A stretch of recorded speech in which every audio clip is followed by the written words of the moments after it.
এটা দানা আর বলেছি পিছনে এটা সে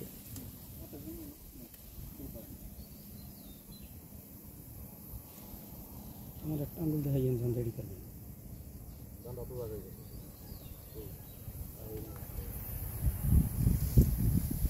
শুধু দর্শক মন্ডলী ধান নদী খাল এই কিনে বরিশাল বীজ সার সেচ যত্ন এই ডায়েরি মিলে যত্ন কৃষি শিক্ষা গ্রহণ করে চাষির কাছে যাই চাষির মধ্যে তুলনা নাই। আজকে আমরা চলে আসছি ধানের গোলাপাড়া ধানবলি খ্যাত বরিশাল জেলার উজিরপুর উপজেলার পটনা গ্রামের চাষি জনাব মোর্শেদ ভাইয়ের ব্রাকের শক্তিশালী ধানের ক্ষেতে। আপনারা দেখতে পাচ্ছেন এই যে বিস্তীর্ণ মাঠ, এই মাঠ শুধু ধান আর ধান, আর এই মাঠের ম্যাক্সিমাম ধানই এই মাঠের ব্রাকের ধান। এখানে ব্রাকের 60 ধান আছে, 444 আছে, সাথে আছে ব্রাকের সবচেয়ে মেগা ভ্যারাইটি ব্রাক শক্তিশালী ধান। আমরা এখন কথা বলবো আমাদের সেই স্বনামধন্য চাষি জনাব গোলাম মোর্শেদ ভাইয়ের কাছে। মোর্শেদ ভাই, আসসালামু আলাইকুম। ওয়ালাইকুম সালাম। ভাই, আপনি এই যে চাষিদের নিয়ে এখানে ধান দেখাইতে আসছেন, জি ভাই। এইটা কি ধান? এটা হলো আপনাদের ব্রাকের শক্তি 3। চাষি ভাইরা এটা কি ধান? শক্তি 3 ধান। শক্তি 3 ধান মানে কি এবছর মাঠের সেরা ধান? শক্তি 3 ধান মাঠের সেরা ধান। তো আপনারা এই যে শক্তি 3 ধানকে মাঠের সেরা ধান বলতেছেন, এর কারণটা কি? ফলন ভালো হয়, ফলন ভালো, গাছ ঝড় বাতাসে ফেলে পড়ে না, ছড়ার সংখ্যা ছড়া কি ছড়া লম্বা, গাছনি ঘন।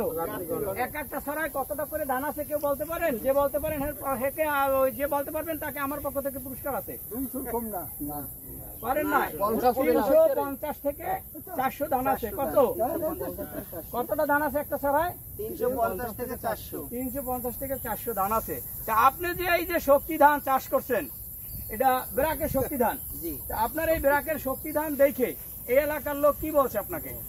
আমাকে জিজ্ঞেস করছে অনেকে যে ধানটা কি ধান। আমি বলছি যে ব্রাকের নতুন আসছে ব্রাক শক্তি 3। শক্তি 3। তা চাষিরা কি আগামী বছর আপনার এই চাষ দেখে অন্য অন্য চাষিরাও কি শক্তি 3 চাষ করবে?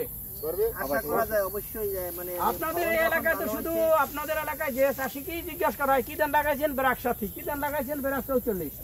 শক্তি 3 তো অনেকেই বলতে পারে না। আপনার কোম্পানি তো পর্যাপ্ত আপনি দিতে পারে না, তাই শক্তি 3 কোম্পানি চাষিদেরকে মানে এই উজিরপুরে শক্তি 3 ধান কম আসছে, এই কারণে সব চাষি পায় নাই। আমরা ব্রাকের কাছে মানে আপত্তি জানাবো, ব্রাকের কাছে আমরা অনুরোধ রাখবো যাতে আগামী বছর ব্রাকের এই শক্তি 3 ধানটা উজিরপুর উপজেলার বরাদ্দটা বাড়াই দেয়, তাহলে আপনাদের জন্য, কৃষকের জন্য ভালো হয়। তো আপনি ব্রাকের এই শক্তি 3 ধানের ফলন দেখে খুশি, আশেপাশে কৃষকরাও খুশি। আগামী বছর ব্রাকের শক্তি 3 ধান এই এলাকার চাষাবাদ কি আরো বাড়বে? ধন্যবাদ মোর্শেদ ভাই আপনাকে, যে আপনি ব্রাকের সাথে আছেন, ব্রাকের পরিবারের সাথে মিশে যাচ্ছেন, এই জন্য আপনাকে ধন্যবাদ। আপনাকেও ধন্যবাদ।